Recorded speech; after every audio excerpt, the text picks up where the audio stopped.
बिस्मिल्लाहिर्रहमानिर्रहीम। अस्सलाम वालेकुम students, this is second year chemistry और ये थर्ड पार्ट है हमारे पास। और फर्स्ट टू पार्ट्स में हम मॉडल पेपर नंबर 3 को हम डिटेल में डिस्कस कर चुके हैं, सेक्शन ए और सेक्शन बी को। ठीक है, और मॉडल पेपर नंबर 3 का सेक्शन सी हम यहाँ डिस्कस करने लगे हैं, सेकेंड ईयर केमिस्ट्री का।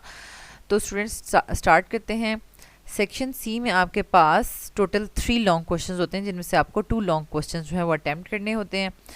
तो स्टूडेंट्स यहाँ पर देख सकते हैं आप, propose reaction mechanism for free radical with ethane. तो ये एक कंसेप्चुअल क्वेश्चन इन्होंने यहाँ पर बनाया है, क्योंकि आपने बुक में मीथेन का जो है वो फ्री रेडिकल मैकेनिज्म किया हुआ है, लेकिन उसको इन्होंने यहाँ पर चेंज करके ईथेन का दे दिया। ठीक है, वैसे तो मोस्टली हम अपने स्टूडेंट्स को जो है वो ईथेन का भी करवाते हैं ताकि उनको जो है वो कॉन्सेप्ट क्लियर हो जाए, लेकिन यहाँ पर देखें आप, मॉडल पेपर में भी उन्होंने जो है वो यहाँ पर दे दिया है।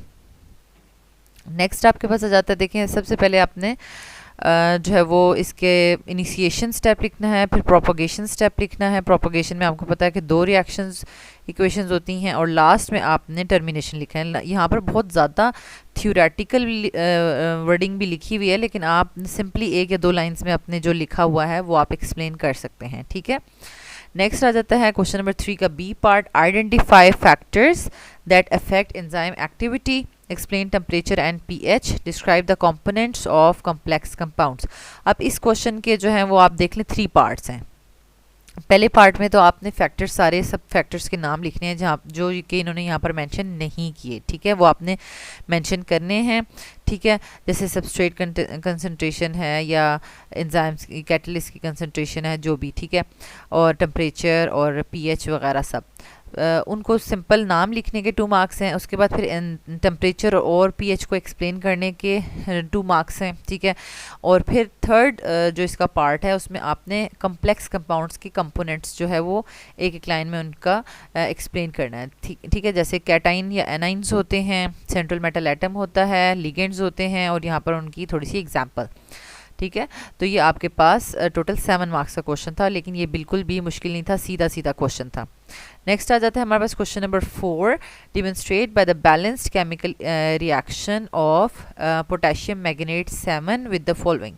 तो स्टूडेंट्स, ये जब आप चैप्टर 14 में डिफरेंट ट्रांजिशन मेटल्स यानी 5 डिफरेंट ट्रांजिशन मेटल्स को डिटेल में पढ़ते हैं, तो यहाँ पर आपने मैग्नीज को as a oxidising agent KMnO4 की फॉर्म में पढ़ा है। ठीक है, जिसे हम पोटेशियम मैग्नेट भी कहते हैं। ठीक है, मैग्नेट 7। तो उसकी आपने 3 इक्वेशंस, फेरस सल्फेट के साथ, ऑक्सैलिक एसिड के साथ और मोहर सॉल्ट के साथ आपने बैलेंस्ड इक्वेशंस भी लिखनी है। ठीक है, ये देखें इस तरीके से। और इसमें भी वही बात है कि आपने प्रिपरेशन की होनी चाहिए ताकि आपको बैलेंस इक्वेशन लिखने में मुश्किल ना हो। ये इतनी मुश्किल नहीं है, देखने में आपको मुश्किल लग रही है, लेकिन अगर आप इसकी एक्सप्लेनेशन बहुत अच्छे से देख लें तो ये मुश्किल नहीं है। नेक्स्ट आ जाता है हमारे पास क्वेश्चन नंबर 4 का बी पार्ट। ठीक है, describe the trend in a solubility of hydroxide, sulphates and carbonates of group 2A। अब देखें 7 मार्क्स का इन्होंने डायरेक्ट लॉन्ग क्वेश्चन दे दिया कि आप सब ही एक्सप्लेन करो, यानी हाइड्रोक्साइड्स की भी, सल्फेट्स की भी और कार्बोनेट्स की भी सॉलिबिलिटी आप बताएं। ठीक है, कौन से टॉप टू बॉटम इंक्रीज कर रहे हैं, डिक्रीज कर रहे हैं। ठीक है, यानी टॉप टू बॉटम कौन सा इंक्रीज कर रही है सॉलिबिलिटी या डिक्रीज कर रही है। तो जब आपको इंपॉर्टेंट टॉपिक्स मार्क करवाए जाते हैं तो उसमें ये थर्मल स्टेबिलिटी और सॉलिबिलिटी ऑफ ग्रुप 1A और 2A के जो हाइड्रोक्साइड, सल्फेट्स, नाइट्रेट्स, कार्बोनेट्स हैं, ये ज़रूर मेंशन करवाया जाता है। ये 2 क्वेश्चन इनमें से मस्ट पेपर में आता है। ठीक है, देखें 7 मार्क्स का क्वेश्चन आ गया। और नेक्स्ट आपके पास आ जाता है क्वेश्चन नंबर 5 का ए पार्ट।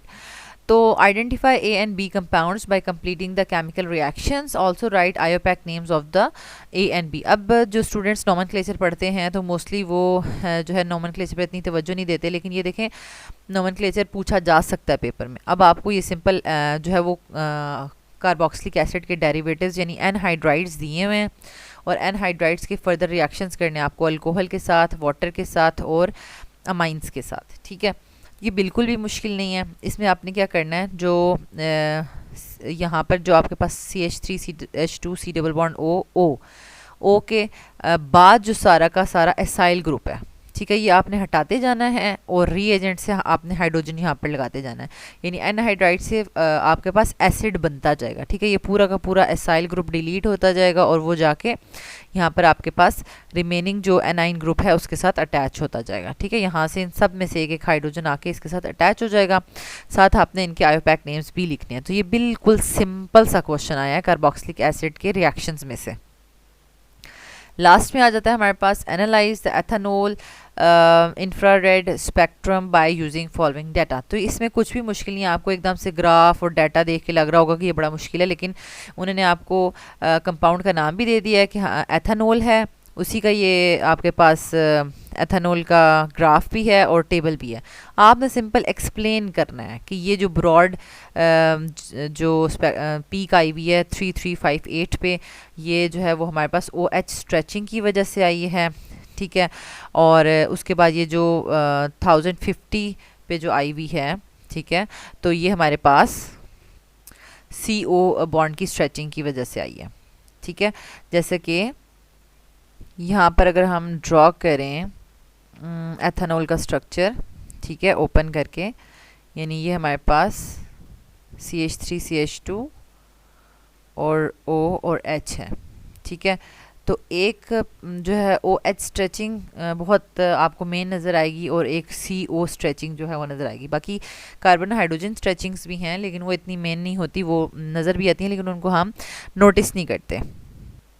ठीक है, तो आप यहाँ पर देख लें 3 लाइंस में इसकी आप एक्सप्लेनेशन दे सकते हैं कि ये जो हमें रेंज नज़र आ रही है इसमें OH स्ट्रेचिंग वाइब्रेशंस हैं और जो कि इंटरमॉलिक्यूलर हाइड्रोजन बॉन्डिंग की वजह से हैं, और CO स्ट्रेचिंग बैंड जो है वो इतनी रेंज में आ रहा है। जो टेबल से आपने वैल्यू देखनी है 1335 से 1320 से 1000। ठीक है, तो ये आपके पास अल्कोहल में जो CO बॉन्ड है उसकी वजह से है। ठीक है, फिर आप जो ग्राफ है, ग्राफ बना के और उसमें ये पीक्स मेंशन कर दें और साथ जो है वो एथेनॉल का जो मॉलिक्यूल है उसको भी ड्रॉ करके और इस तरह से एरो लगा सकते हैं। ठीक है, ये मुश्किल नहीं था। तो स्टूडेंट्स यहाँ पर सेक्शन सी में आप नोट कर लें कि ओनली ये जो आपके पास फ्री रेडिकल विद इथेन आया है ये थोड़ा सा कॉन्सेप्चुअल है। ठीक है,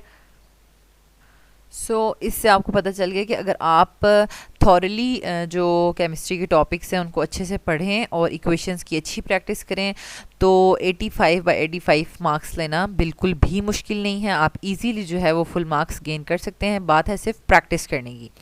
okay students, thank you so much for watching this video. अगर आपको ये वीडियो अच्छी लगी है तो आप इसको ज़रूर दूसरे स्टूडेंट्स के साथ भी शेयर करें ताकि उन्हें भी फ़ायदा हो। Thank you.